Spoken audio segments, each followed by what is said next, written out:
first question I usually get is, how did I get to North Korea? So I went there with Koryo Studio, that it's a British-owned tourist agency and like art agency based in Beijing, and they did many projects with North Korea before.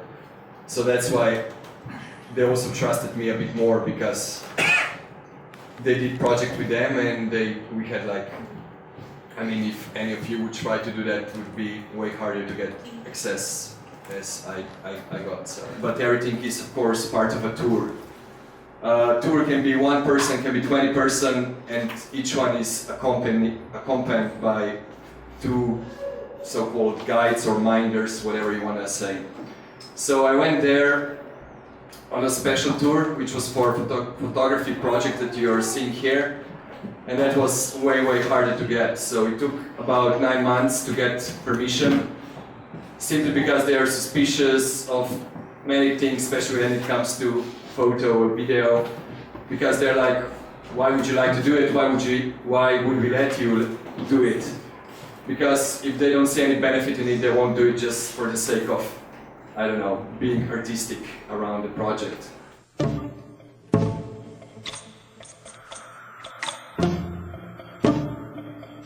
So yeah, after 9 months, they let me in. So I went there with another friend of mine, Vicky.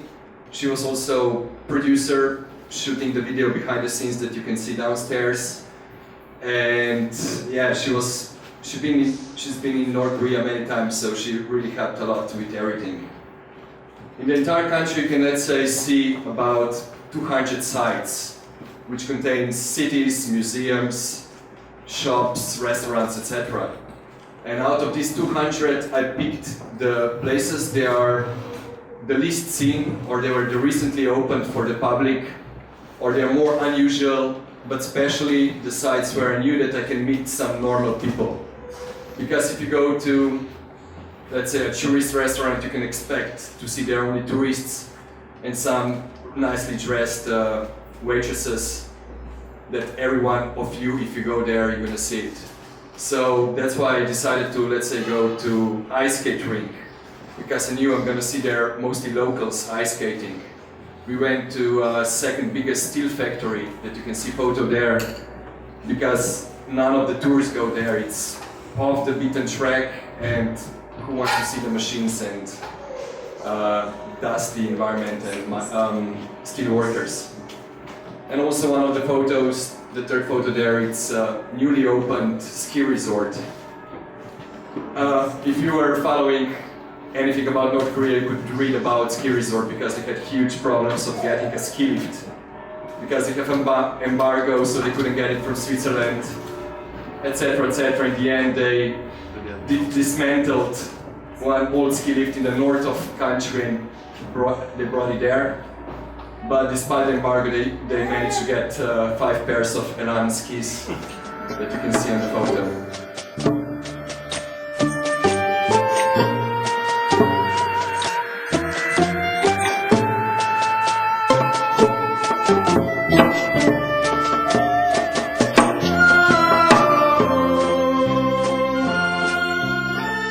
So yeah, how is North Korea? I mean, I did huge research before I went there, because I heard so many bad things about it.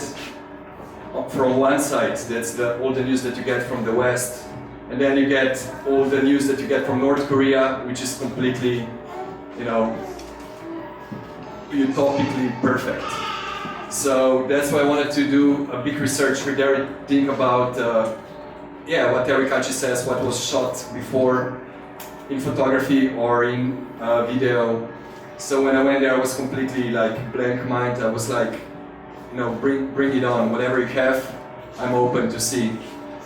And I tried to focus to shoot normal people, as I mentioned, because these are the people that they're usually forgotten in propaganda or in anti-propaganda, because they're just normal people and nobody cares about them.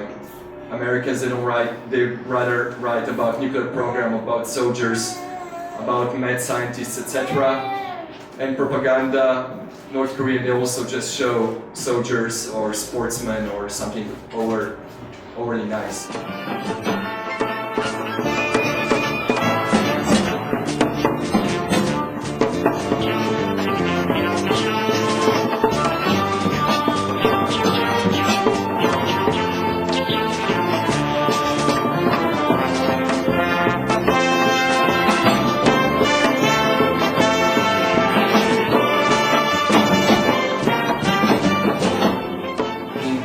I managed to do 100 portraits. When I went there, I was hoping to shoot 20, which would be enough for the exhibition. I didn't want to put my hopes too high, but in the end, it was so productive because the schedule there, it's really tight. You don't have any free time, so it's like 8:15 to 8:30 we are here. 8:30 to 8:40 driving. 8:40 to 8:45 toilet, whatever. So you don't have any free time whatsoever. There is no like, oh, now you go shopping, oh, now you can do that. You're always with the guides, but in a hotel. In a hotel you're alone and you can walk up and down. Some floors maybe not. But it was not, again, that, I don't know. I didn't felt so, I don't know, followed, etc. Because the guys that I had, Miss Kim and Khan, Mr. Khan, they were really cool. They were really part of my team. They completely understood what I want. They helped me. They were my translators. They were my producers. They were my assistants. So they really worked with me and not against me. Of course, we had some longer conversation every now and then because they didn't quite get it.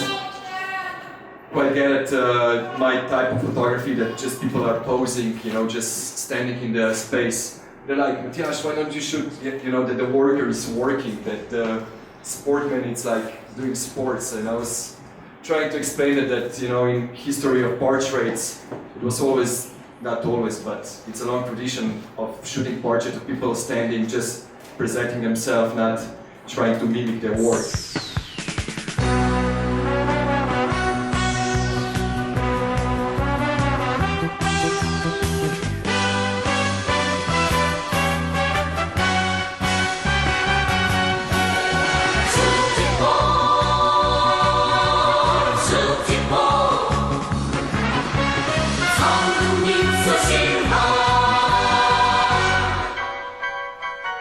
The thing is that they had to report every night what we were doing.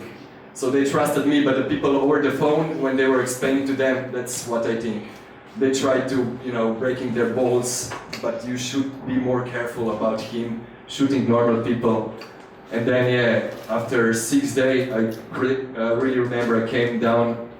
Well, okay, I go one step back. The thing is, yeah, they really work hard for me every night. We got drunk together. We were on the beach, watching, you know, sunset, talking about everything from politics, about traveling, about relationships. So we got quite personal. But the 6th day, I came to the lobby and I was like, "Hey, how are you guys?" And they were like, super, like, how to say, official. What's the better word? They were really cold. So I was like, what is going on? They were like, again, yo, so why are you shooting like that? And I was so pissed because it was 6th day already and I thought we really built a relationship, especially because when also they said, don't shoot this, don't shoot that, I completely listened. I didn't provoke it in any sense. And I told them, look guys, you want me to shoot like tourism sites. That's the same thing that everybody sees, everybody knows already, but they still talk only about nuclear program. They talk about concentration camps. I want to show real people so people abroad can see that they're also normal people in North Korea, and that's going to make best thing for you. It's not going to be against you, but it's going to present normal people to normal people.